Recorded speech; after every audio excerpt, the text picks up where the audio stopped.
भाइयों, मैं अपने पिछले कई वीडियोज में बोल चुका हूं कि नरेंद्र मोदी जी सिर्फ और सिर्फ झूठ की राजनीति करते हैं। उन्होंने न केवल भाजपा की चुनावी रैलियों में और कई सार्वजनिक मंचों पर और रजत शर्मा के आपकी अदालत कार्यक्रम में भी कहा था कि भाजपा की ओर से प्रधानमंत्री आडवाणी जी होंगे, लेकिन रातों रात तख्ता पलट किया गया और मोदी जी को कुर्सी दे दी गई। यही धोखे की राजनीति भाजपा और आरएसएस ने पूरे देश के साथ खेली है। उसका एक और खुलासा हुआ है। अब कांग्रेस ने नहीं, यूपीए ने नहीं, केजरीवाल ने नहीं, लालू यादव ने नहीं, अखिलेश यादव ने नहीं, बल्कि अमेरिका के सबसे बड़े न्यूज़पेपर ने यह खुलासा किया है। जी हां, अमेरिका के वॉल स्ट्रीट जर्नल ने 15 अगस्त को एक रिपोर्ट छापकर अमेरिका सहित पूरी दुनिया में तहलका मचा दिया है। और वो खुलासा किया है पेज नंबर 810 पर कि भारत में फेसबुक और व्हाट्सएप पर भाजपा और आरएसएस के लोगों की पोस्ट के लिए अपने नियमों में ढील दी है। मतलब नफरत फैलाने वाले भाजपा और आरएसएस के नेताओं को फेसबुक ने खुली छूट दे रखी है हिंसा और भड़काऊ बयानों वाली पोस्ट पर, जहां अमेरिका सहित दुनिया भर में अकाउंट सस्पेंड किए जाते हैं और पोस्ट करने वाले पर कानूनी कार्रवाई भी की जाती है। लेकिन भारत में खुलेआम गोली मारने, रेप करने, आग लगाने, हाथ पैर काटने और मां बहनों की इज्जत लूटने वाले बयान देने वाले भाजपा के नेताओं और समर्थकों पर कोई कार्रवाई नहीं की गई। और जब फेसबुक के एम्प्लॉय ने इसकी शिकायत की तो फेसबुक की तरफ से उसे सलाह दी गई कि चुप रहो, नहीं तो फेसबुक का बिजनेस मोदी सरकार खराब कर देगी। क्योंकि भारत दुनिया का सबसे बड़ा बाजार है फेसबुक के लिए। भारत में फेसबुक के 280 मिलियन मतलब 28 करोड़ यूजर हैं, जबकि अमेरिका में 190 मिलियन मतलब सिर्फ 19 करोड़ यूजर हैं। इंडोनेशिया में 13 करोड़, ब्राजील में 12 करोड़ यूजर हैं। इसी ग्राफ में देखें तो मोदी जी के फेसबुक पेज पर 45 मिलियन मतलब 4 करोड़ 50 लाख लाइक हैं, जबकि डोनाल्ड ट्रंप को सिर्फ 2 करोड़ 80 लाख लाइक्स हैं। आपको ये पता होगा कि डोनाल्ड ट्रंप एक बिजनेस टाइकून है। अमेरिका आज भी 14 देशों पर राज कर रहा है, दुनिया की सबसे बड़ी ताकत है। इंडस्ट्री, हथियार, टेक्नोलॉजी, हर क्षेत्र में दुनिया का टॉप देश है। फिर भी उस महाशक्ति का नेता मोदी जी से कम पॉपुलर है ना। एक बेदिमागी और थर्ड क्लास मजाक, और ये घटिया स्तर का मजाक भारत की आम जनता के साथ किया गया है और आईना दिखाया है अमेरिका के न्यूज़पेपर ने। मतलब एक बार फिर मोदी सरकार की नफरत की राजनीति का पर्दाफाश हुआ है। अगर विपक्ष और भाजपा विरोधी कोई पोस्ट करे तो उसे तुरंत ब्लॉक किया जाता है, उसके अकाउंट पर रिपोर्ट की जाती है और लोग सरकार के खिलाफ अपने विचार रख ही नहीं पाते, उनको रोक दिया जाता है, पोस्ट डिलीट की जाती है। एक तरफ भाजपा नेता किसी और समुदाय विशेष के लोगों की हिंसा दिखाते हैं, उनकी पोस्ट कम्युनिटी वायलेंस नहीं होती, लेकिन सरकार समर्थकों की हिंसा की, उनके द्वारा की गई मारपीट के वीडियो को वायलेंस बोलकर तुरंत ब्लॉक किया जाता है।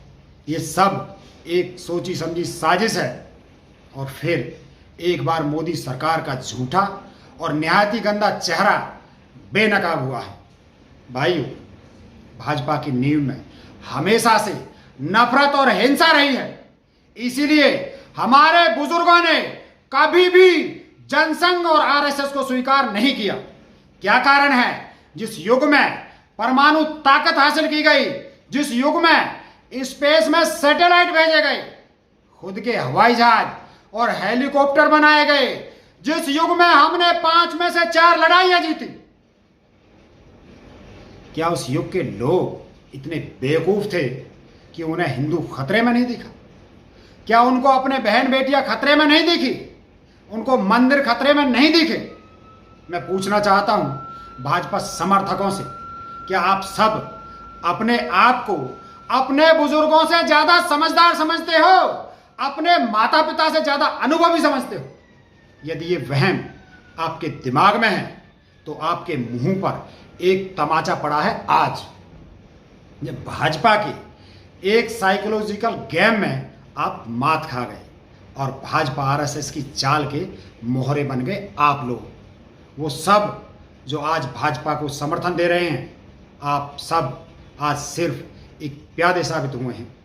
आप लोगों को एक एहसास हो जाना चाहिए कि इतने दिनों से जो आपको दिखाया गया है वो सच नहीं बल्कि एक झूठ का बाजार है, जहां आपको डराया गया, फिर आपके डर का व्यापार किया गया और उसी व्यापारी ने आपको बचाने का भरोसा देकर आपसे वोट ली और देश में सरकार बना ली।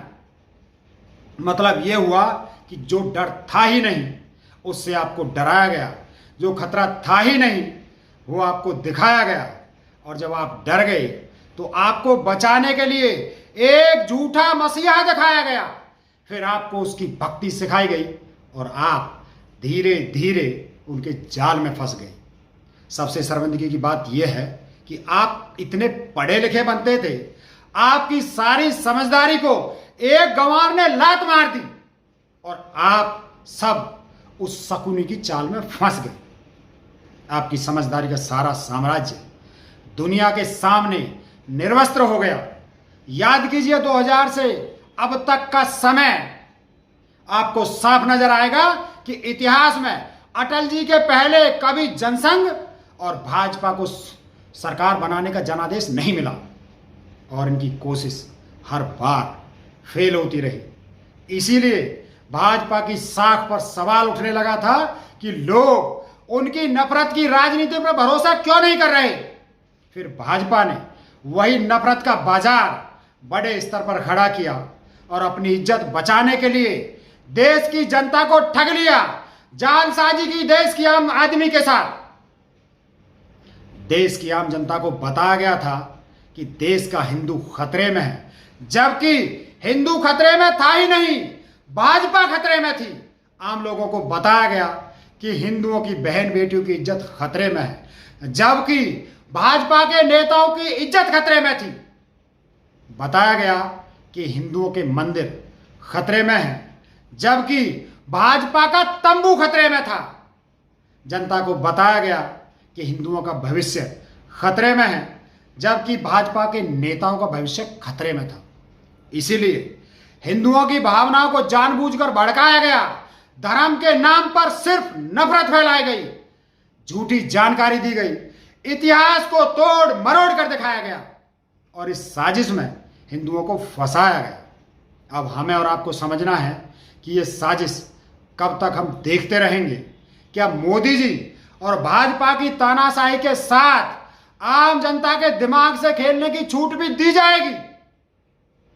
आम लोगों के मन और उनकी भावनाओं के साथ खेलने का अधिकार मोदी जी को किसने दिया?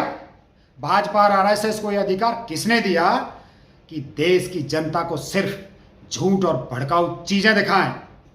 कोई पूछेगा मोदी जी से कि हमारी जिंदगी में जहर घोलने का अधिकार किसने दिया उसको? अब पूछने की हिम्मत कीजिए, नहीं तो हर रोज आपको प्यादों की तरह उनकी बिछाई बिसात पर फेंका जाएगा और आपको बताया जाएगा कि आपकी ये बेइज्जती देश के लिए की जा रही है, जबकि सच ये है कि आपके साथ ये खेल सिर्फ भाजपा का अस्तित्व बचाने के लिए हो रहा है। हमने तो भाजपा के खिलाफ मोर्चा खोल दिया है, अब आपकी बारी है। जय हिंद दोस्तों।